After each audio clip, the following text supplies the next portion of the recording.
अस्सलाम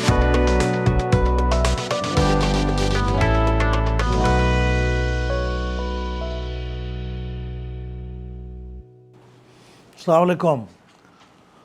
पाकिस्तान में आजकल जो नए सूबे बनाने के बारे में एक तजवीज़ पे बहस हो रही है, मीडिया के अंदर भी, सियासतदानों के अंदर भी, सियासी जमातों के अंदर भी, उसमें गौर व फिक्र करने के लिए कि किस तरह से बनाए जा सकते हैं और किस बुनियाद पे बनाए जा सकते हैं। मैंने पिछले एपिसोड में इंडिया का केस डिस्कस किया था कि इंडिया में किस तरह से 14 से 28 स्टेट्स बन गई और उसकी बुनियाद क्या थी। आज मैं आपके सामने United states of America USA की मिसाल डिस्कस करना चाहता हूँ कि वहाँ पे क्या सोच है नई स्टेट्स को क्रिएट करने के बारे में, और उन्होंने अपनी आज़ादी यानी 1776 से लेके आज तक कितनी स्टेट्स बनाई हैं। तो देखिए, USA जो बना था वो 1776 में बना था और उस वक्त उसकी आबादी 2.5 मिलियन थी सिर्फ। तो यूनाइटेड स्टेट्स में उस वक्त थोड़ी सी स्टेट्स थी, लेकिन बाद में ये 50 स्टेट्स में बढ़ते बढ़ते 50 स्टेट्स बन गई। वो इसलिए नहीं था कि स्टेट्स को तकसीम किया जा रहा था, इसलिए कि कुछ दूसरी टेरिटरीज़ थी, वो कुछ अमेरिका ने ख़रीदी, कुछ उनके साथ वॉलंटरीली शामिल हो गई। तो ये होते होते 1959 में 50 स्टेट्स मुकम्मल हो गई।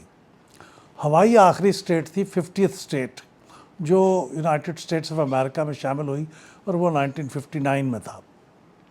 और 1959 में यूनाइटेड स्टेट्स की पॉपुलेशन 177.8 मिलियन थी, यहाँ समझ लें 178, तकरीबन 18 करोड़ के करीब। अब USA में स्टेट्स किस तरह स्प्लिट हुई, उसकी हिस्ट्री क्या है। 4 स्टेट सिर्फ स्प्लिट हुई हैं यूनाइटेड स्टेट्स के पूरी हिस्ट्री में 1776 से लेकर 2026 तक। उसमें एक स्टेट थी वर्मोंट, वो 40th स्टेट बनी। वो न्यूयॉर्क स्टेट से उसको काट के अलग एक स्टेट बनाया गया 1791 में, और उसकी वजह यह थी कि उसकी टोपोग्राफी बिल्कुल अलग थी। उन्होंने कहा कि ज़्यादा आसान होगा, वो बड़ा पहाड़ी सा इलाका था, तो वर्मोंट को न्यूयॉर्क से अलग आपस में मशवरे से और इत्तफाक़ के राय से अलग स्टेट बना दिया गया। 1792 में एक 15th स्टेट बनी यूनाइटेड स्टेट्स, यानी इससे पहले 13 रियासतें थीं जब वो 1791 से पहले।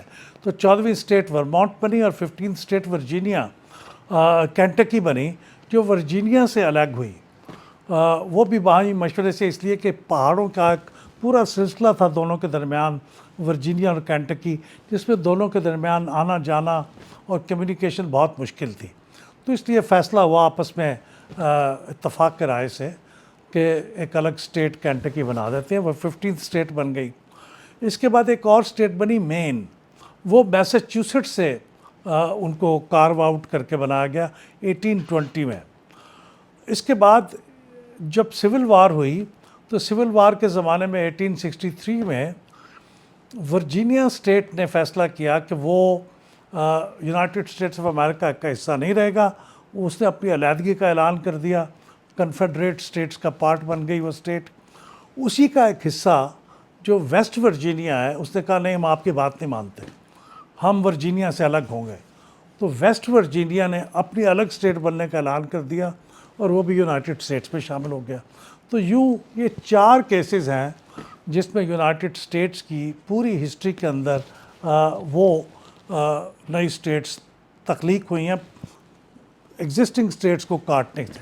वैसे तो कई स्टेट्स उसमें शामिल हुई हैं पूरी की पूरी, लेकिन उनको एग्जिस्टिंग स्टेट्स को कार्व आउट करके उसमें से स्टेट्स नहीं बनाई गई। अब ये 1863 में आखिरी स्टेट बनी थी जिसका मैंने जिक्र किया, वेस्ट वर्जीनिया, और उसके बाद से कोई नई स्टेट वहाँ की स्टेट्स को कार्व आउट करके नहीं बनाई गई। तो यूँ समझिए कि एक 163 ईयर्स गुज़र गए हैं और वहाँ पे यूनाइटेड स्टेट्स की कोई नई स्टेट नहीं बनी। उस वक्त 1863 में पॉपुलेशन 33.4 मिलियन थी, यानी 3 करोड़ से कुछ ज़्यादा।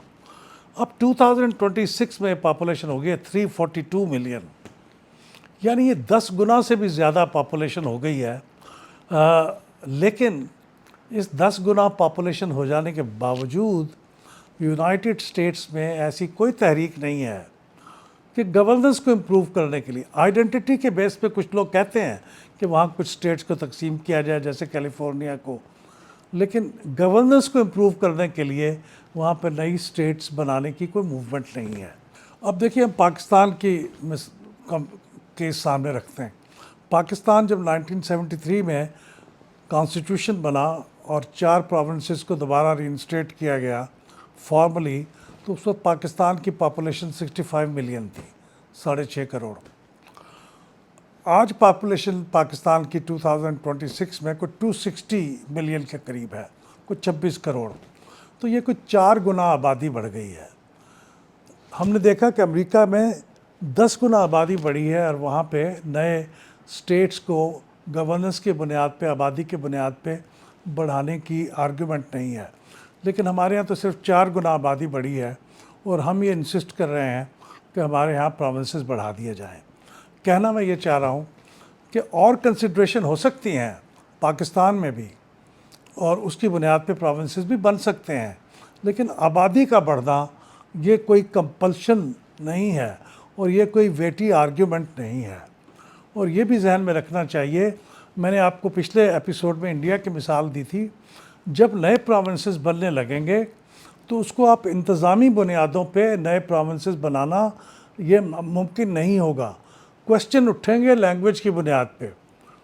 बलूचिस्तान में पश्तो स्पीकिंग, बलोची स्पीकिंग, उनके अलग सूबे बनाएं। आप हज़ारा के अंदर नॉन पश्तो स्पीकिंग, उसको अलग सूबा बनाएं। आप कहीं सिंधी बनाएं, कहीं उर्दू स्पीकिंग सूबा बनाएं, कहीं आप सराइकी सूबा बनाएं। तो लैंग्वेज की और आइडेंटिटी की बुनियाद पे बनेंगे, ये सवाल उठेगा, तो हमें उसके लिए तैयार होना चाहिए। बहुत शुक्रिया।